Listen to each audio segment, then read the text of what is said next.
Après le stage à Garoua, on fait la liste pour les joueurs qui vont participer à la Coupe d'Afrique au Burkina. Et après la Coupe d'Afrique, on nomme Claude Leroy. Et je me rappelle que 2 mois avant la Coupe du Monde, je me blesse au niveau de la cheville. Et lorsqu'on nomme Claude Leroy, je suis blessé.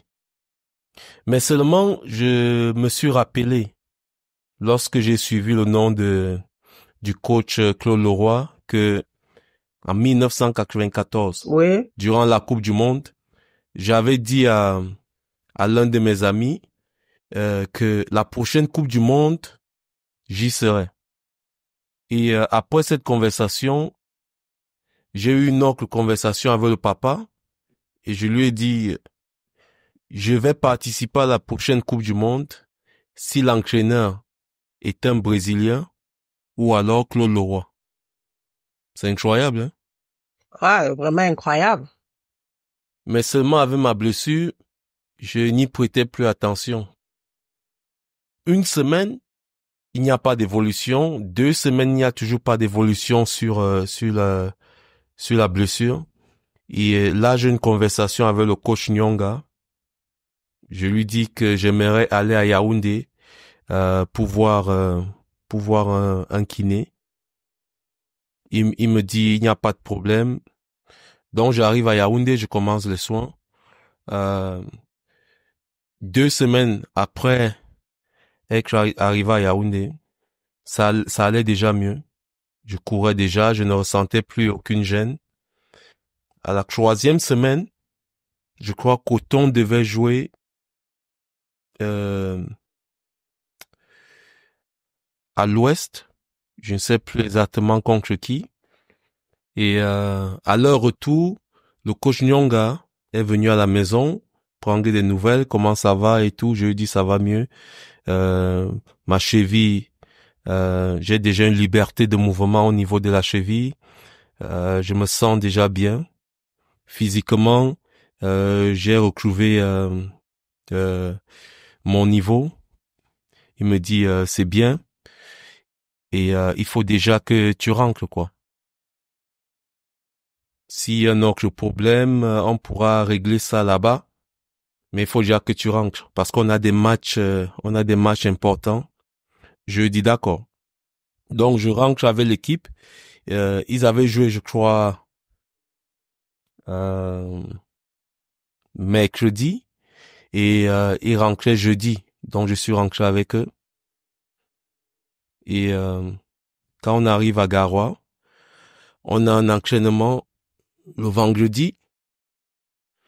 Et j'ai encore une autre discussion avec le coach Nyonga. Il me dit, voilà, on aura un match le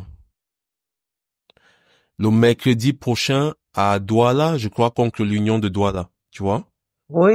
J'ai dit, ok. Il me dit, je vais commencer.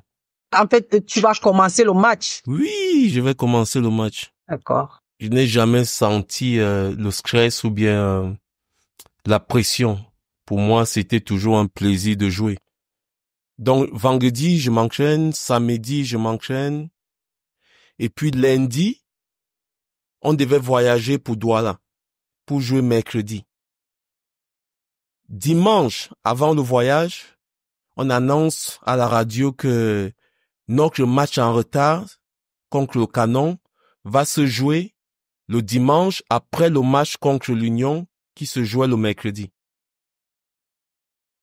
Maintenant, il faut comprendre quelque chose, c'est que le match contre le Canon devait se jouer pendant que j'étais blessé.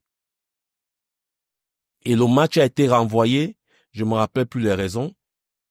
Dimanche à l'entraînement, le coach me dit, bon voilà, tu vas voyager mardi, pas lundi, tu vas voyager mardi. Parce que je devais m'entraîner lundi 2 fois et puis je m'entraînais encore mardi avant le voyage. Donc, toute l'équipe voyageait lundi, moi je voyageais mardi. Donc, j'ai encore fait des séances supplémentaires et mardi matin, j'ai voyagé avec le kiné et un autre coach parce qu'ils étaient restés pour travailler avec moi. On arrive à Douala.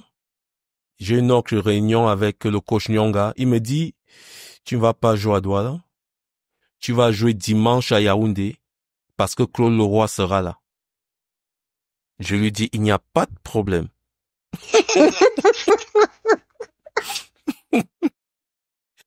Tu sais, quand tu t'es préparé, tu n'auras qu'une seule chance. Et je savais que je n'avais qu'une seule chance, qu'une seule opportunité d'aller au mondial. Ah oui.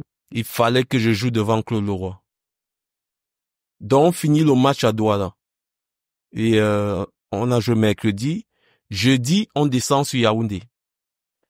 Oh, j'étais en joie. J'étais en joie. Je disais seulement que oh, merci Seigneur pour l'opportunité, merci Seigneur pour l'opportunité. Dimanche, le jour du match. Échauffement, après échauffement, on entre au stade pour commencer le match. Je regarde à la tribune présidentielle. Il n'est pas là. Claude Leroy n'était pas là. Claude Leroy n'est pas là. J'ai dit ça, c'est quoi ça? Tous les entraînements que j'ai faits et tout ça, maintenant j'arrive ici, le gars n'est pas là. C'est comment ça? 10 minutes après le début du match, j'entends une clameur dans le stade. Et je regarde, le gars, il fait son entrée à la tribune présidentielle. Quand je l'ai vu, j'ai dit, bon, maintenant, showtime. Je n'ai même pas donné au type le temps de s'asseoir. Ah non, non, non, j'ai fait un récital. Wow. J'ai sorti tout ce que j'avais. Tout ce que j'avais. Je me suis régalé. J'ai dit que ici, là, Papa Claude, tu vas m'appeler par force.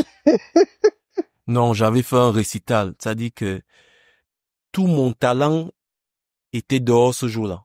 J'ai utilisé tout ce que Jésus m'avait donné. Tout. Après 75 minutes, le coach Nyonga me remplace. Et j'étais épuisé. Parce que c'était mon premier match depuis 2 mois. Oui, depuis 2 mois. Mais tu sais, c'est-à-dire, je sors avec la satisfaction du travail bien fait. C'est-à-dire, moi-même, je sais que le type là, il a été impressionné. Tu comprends, non? C'est-à-dire que La confiance en toi. le lendemain, on rentrait à Garoua. Et à l'aéroport de Nsimalen, il y a un monsieur que je le voyais souvent causer avec le papa et quand j'étais petit. Je sais pas s'il travaillait avec le papa, je sais pas. Mais il était basé à Garoua. Et je voyais souvent avec le papa à Yaoundé de temps en temps. Et il m'appelle, Ndo. Il dit, oui monsieur. Il me dit, viens. Il me dit, je voulais juste annoncer que tu es déjà dans la liste des joueurs qui iront au mondial 98. Je dis, je comprends pas. Il me dit, j'étais assis à côté de Claude Leroy. Et ce que tu as fait, c'était impressionnant. Il ne parlait que de toi. Il demandait qui est ce joueur-là, qui est... Donc, quand moi je quittais Yaoundé là, je savais déjà que mon nom est dedans. En fait, quand on m'a remplacé là, je savais déjà que mon nom est dedans. Parce qu'il y a une certitude que j'avais, c'est, étant donné que le coach Nyonga avait travaillé auparavant avec le coach Claude Leroy, tu vois, non? Oui. Et les deux ont des similarités par rapport aux joueurs qu'ils aiment. Et comme le coach Nyonga m'aimait, je savais que le coach Claude Leroy va m'aimer. Mais le plus impressionnant là-dedans, tu sais, c'est que parfois on s'inquiète, parfois quand on est dans des moments sombres, dans des moments difficiles, où on ne voit pas la lumière, on ne voit même pas comment on va faire pour s'en sortir. On pense que l'opportunité est déjà passée. Mais ce que Jésus a fait, c'est quoi? C'est qu'il a mis pause. Il a d'abord mis pause.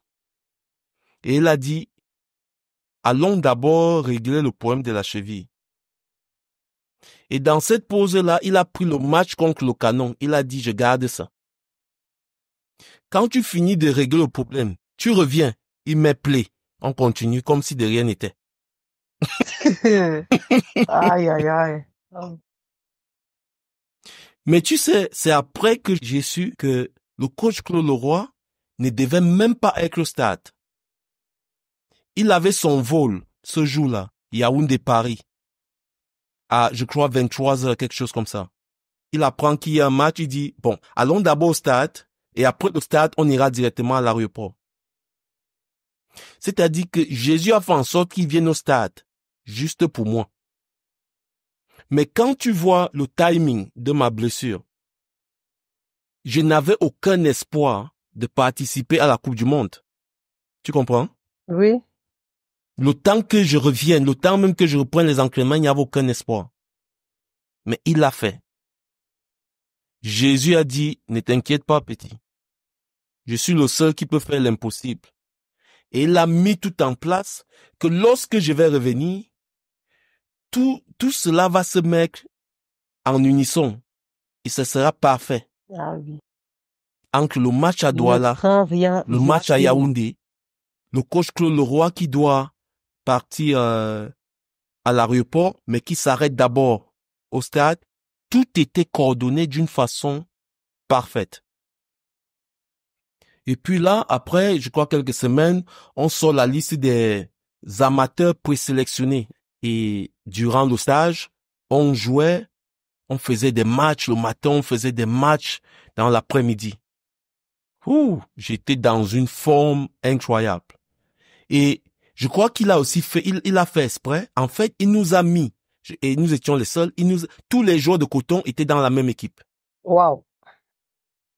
Je crois qu'il a fait sciemment parce qu'il nous avait vu jouer. Et il s'est dit non, tous les joueurs de coton étaient dans la même équipe. Oh, je me suis régalé. Je me suis régalé. Et c'est là où j'ai confirmé que je suis parti. Pourquoi? Parce qu'à un certain moment, durant les matchs, j'étais déjà épuisé. Épuisé. Et le coach Claude Leroy, c'est lui qui arbitrait la plupart des matchs. Donc à un moment donné, on s'est retrouvés côte à côte. Il me dit, ça va? Je lui dis, là, je suis épuisé, je sors de blessure. En fait, je lui parle comme si on se connaissait depuis. Là, je suis épuisé, je sors de blessure. Il dit, oh, ok, il n'y a pas de problème, tu peux aller te reposer. Et là, je sors un autre joueur ancre. Parce que normalement, quand tu es en train de te chercher, l'entraîneur te demande, ça va? Tu dis, oh, ça va très bien. Même si tu es fatigué. Et là, j'ai su, c'est bon pour moi. Tu vois comment Jésus m'a sauvé? Je vois, oui. C'était des moments difficiles et en même temps, c'était des moments de confiance. Où il est en train de dire que je t'ai toujours dit que je serai avec toi. Ne crains pas. Je suis là. Je suis là. Ne crains pas, je suis là. Donc, c'est un peu ça l'histoire de la Coupe du Monde 1998. C'est pour ça que je dis je lui dois tout. Je lui dois tout et je l'aime beaucoup. Je l'aime beaucoup.